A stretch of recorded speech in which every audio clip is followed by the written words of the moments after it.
Hi, I'm Tim. Welcome to the Watchbox, and thanks for logging on. Also, thanks for joining our ongoing coverage of Baselworld 2018. Now, everyone knows Baselworld and Rolex go together like peanut butter and jelly, and if you're from New York like me, and honey.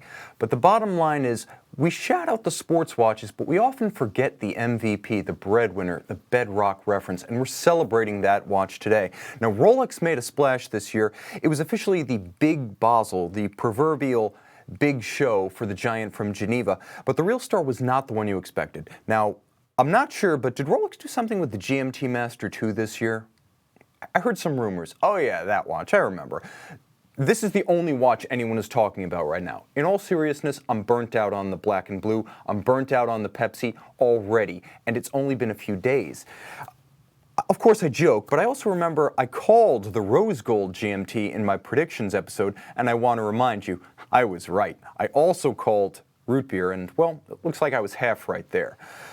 So I called the shot. The Rolex Deepsea also finally outgrew its awkward adolescent stage, so welcome to adulthood, now get a job. All that said, and then there's this, which is neither here nor there, but while we haven't really talked about it, you don't need to, because seeing is believing. And there's no better way to spend your 92,400 Swiss francs.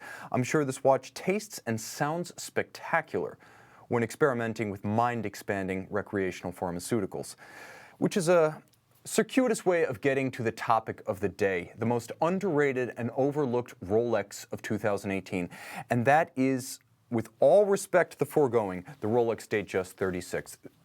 There's no competition. This is the most important watch that Rolex released in 2018, and it's not even close. Now, since 1945, this has been the most important Rolex. Never an entry-level model, but also never brutal and oversized like the sporting models could be. Welcome in any company, made in many variants. 1945, the first automatic chronometer, water-resistant with a jump date. 1954, we saw the arrival of the Cyclops Eye magnifier. Presidents, prime ministers, wrists of all sizes and regions have worn this watch with style and panache. Now, equipped with a modern caliber 3235 with a 70-hour power reserve, the Datejust enters the modern world, ready to compete. Now, there have been some slight adjustments, so we're going to keep this image up, possibly even take it full screen just so you can better appreciate the changes. So, the big changes on the outside, the movement is new on the inside, but the big changes on the outside have been a reprofiling of the lugs and the case flanks. Now, Rolex learned its lesson with the Deepsea. Now, it corrected that mistake this year, but it resolved not to repeat it on new references. You can see the lugs are more squared off than tapered at their terminus, where each one joins the bracelet. They are more squared off, they're broader. At the same time, they're not super case oversized, so there's a handsome proportion between the width of the lugs and the width of the bracelet. It's well integrated, but it's also just a little bit sharper, a little bit stronger than it was in the past. To bring the Datejust look into the modern era, Rolex also squared off the edges of the case. You can see this in the profile. It's less rounded than before and more sheer. This was done again to add a little bit of masculinity, a sharp crease of style, to attract men with smaller wrists, and even bring back larger male customers who might have written off the traditional Datejust 36 as a woman's watch, the wrist-borne equivalent of an 880cc Harley Sportster. It is not that. Now, I will also want to add that the Datejust is something no Submariner or GMT or Explorer or Daytona can ever be. It's Rolex's Reverso. Follow me for a minute here. The JLC Reverso is the icon of its brand, but despite latter-day efforts to market vintage-inspired references, there has never been an essential bedrock model like there is for instance, Audemars Piguet 15202 Jumbo. That is an unchanging constant and the archetype. There is no archetype of Reverso or Datejust. There are so many variants, so many styles. There are turnographs, there are colors. And on the Reverso side, there are simple watches and complications and métier d'art. Both of those model lines, Reverso and Datejust, span decades of production, styles, and functions, so that no matter who you are, you can find one that sings to you. And that is not the case with the Daytonas, the GMTs, and the Submariners. Rolex has already launched half a dozen new models of this new 126XXX generation, and I expect that to proliferate. So here's the thing. Rolex proves it means business by launching this new Datejust 36 in two-tone rather than starting off the new reference generation with precious metals only, as has been the practice in the past. Going for two-tone means Rolex is trying to sell in volume immediately. And I think we'll see steel next year for sure, but until then, 10,900 or 10,550 for two-tone for yellow gold or rose gold. Until the steel version launches next year, or, and I'm going to throw this out there, we possibly see a steel version, an all-steel version of this watch as a mid-year or fall introduction for 2018. I would not rule that out. This is the one to conquer the markets. So here's why I think we might see full steel before the end of the year.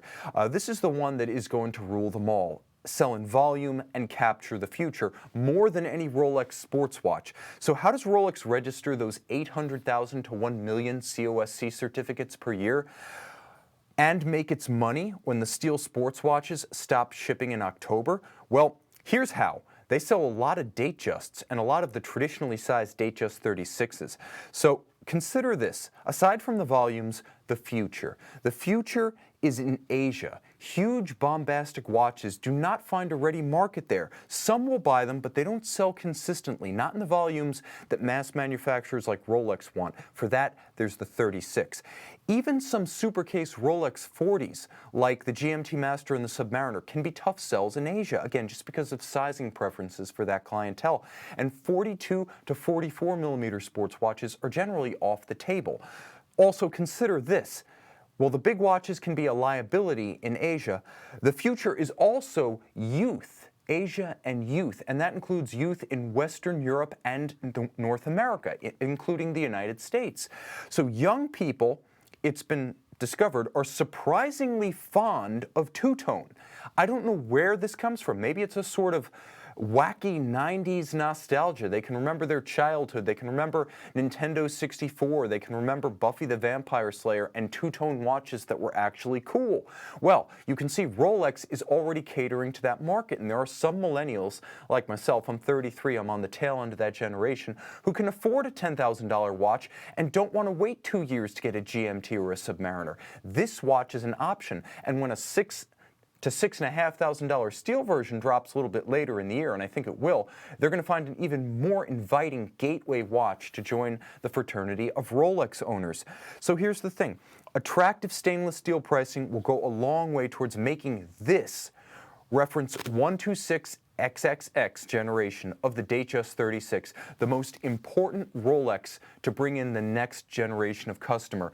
The dyed-in-the-wool Rolex collector, the guy who's already got a box full of Rolex, the guy who has a complication like a Yachtmaster II or a Sky Dweller, the guy who actually has the money to play in the vintage market, he's not necessarily the guy who is the target market for this. The target market for this will be that guy in 10 to 15 years. For now, take a good look at this face because it's the face of the future. And that's why the Rolex Datejust 36 is the most important Rolex of 2018.